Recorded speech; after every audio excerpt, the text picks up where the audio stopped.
আপনার বাচ্চাকে শেখান, অভাব শেখান।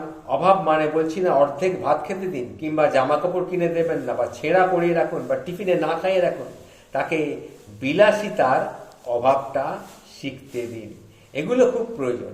রাতে হঠাৎ পিৎজা খেতে মন গেলেই পাওয়া যায় না। প্রতি রোববার মাংস খেতেই হবে এমন নয়। এক জোড়া জুতো পুরনো হয়ে গেলেও পরা যায়। জামা আয়রন করে রিপিট করা দরকার বারবার। টিফিনে মুড়ি বা রুটি দিয়ে গেলেও কেউ গরিব হয়ে যায় না, বা গরিব হওয়াটা কোনো অসম্মানের নয়। এটা বাচ্চাকে শেখান। আপনার বাচ্চাকে আদব কায়দা শেখান। আধুনিকতা মানে কেবল দামি দামি জামা কাপড় নয়, এটা তাকে শেখান। আধুনিকতার অর্থ হলো উন্নত এবং উপযোগী মানসিকতা তার মাথায় গেঁথে দিন নিয়ম করে।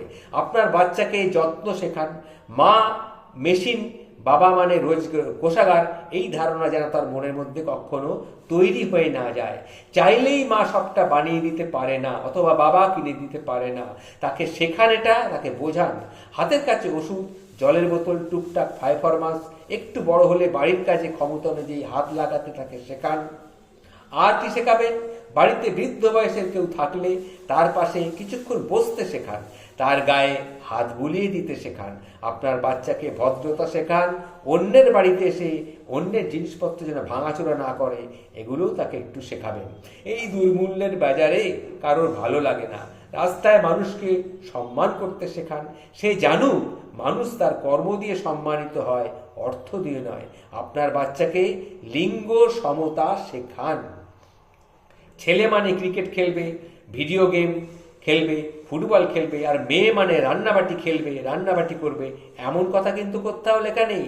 ছেলে বাচ্চা গান গাইতে চাইলে, নাচ করতে চাইলে, তাকেও তার ইচ্ছাকে কিন্তু গুরুত্ব দিন। মেয়ে বাচ্চার বোলিং স্পিড অথবা ব্যাটিং স্কিলকে উৎসাহিত করুন। ছেলে মেয়েকে শালীনতা শেখান। কোডিং, ড্রেসিং কোড শেখান। অনেকেই বলে পোশাকে কিছু আসা যায় না, কিন্তু কোনো কোনো জায়গার ক্ষেত্রে কোনো কোনো পোশাক কিন্তু অত্যন্ত গুরুত্বপূর্ণ। এগুলো অবশ্যই শেখাবেন। অনেকের সেই বোধই নেই, নয়তো বড় বড় প্রতিষ্ঠানে ড্রেস কোড কিন্তু থাকতো না। বাচ্চাকে সংযত হতে শেখান। কোনো টাচ কাকে বলে সেটাও বাচ্চাকে শেখান।